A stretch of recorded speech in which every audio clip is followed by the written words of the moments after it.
After the General Assembly last week passed a non-binding resolution demanding an immediate ceasefire and the immediate release of all hostages, the impact on the ground has been limited, with Israel, backed by the United States, opposing a ceasefire that they believe would only benefit Hamas. A 7-day pause during which hostages were released and Palestinian prisoners freed in exchange ended on December 1st. And while intense fighting has resumed, Israel has since agreed to open the Kerem Shalom crossing into Gaza, which will now complement aid deliveries entering via the Rafah border crossing with Egypt. And that's, of course, very good news. So I think it's good news.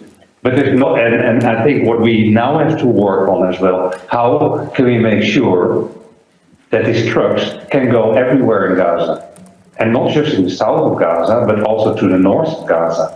How for WHO it means that there's still 3 hospitals barely functional in the north. How do we make sure that we can get regular supplies and even, by the way, help to expand the number of beds, get emergency medical teams linked to those places? At the moment, that is not possible because of the lack of security, the difficult routings, etc. So that should change. It's a welcoming news, etc. It will help, but we're not only talking about getting supplies into Gaza, we're talking about getting supplies to the people all over Gaza.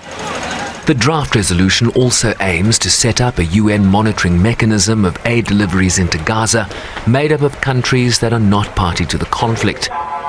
And as the fighting continues, only 8 out of 26 hospitals across the Gaza Strip are functional and able to admit new patients for very limited services, as frustration grows.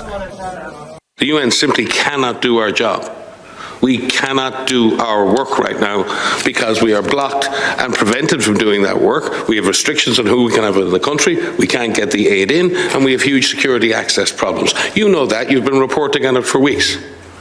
You've been reporting on it for weeks.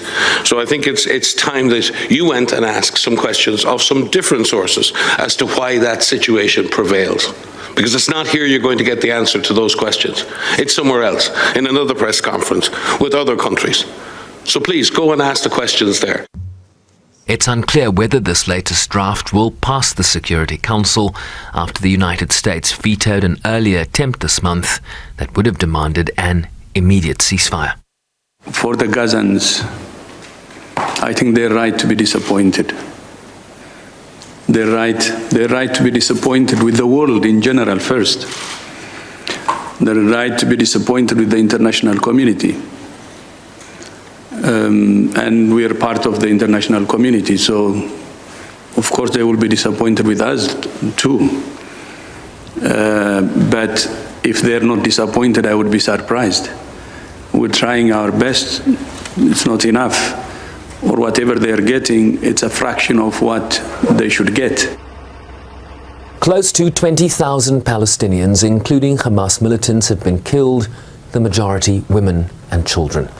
While Israel's military says 118 soldiers have died during their ground invasion into Gaza, in addition to around 1,200 Israelis killed by Hamas on October 7th, while more than 130 hostages are still held in Gaza. Sherwin Bryceby's SABC News, New York.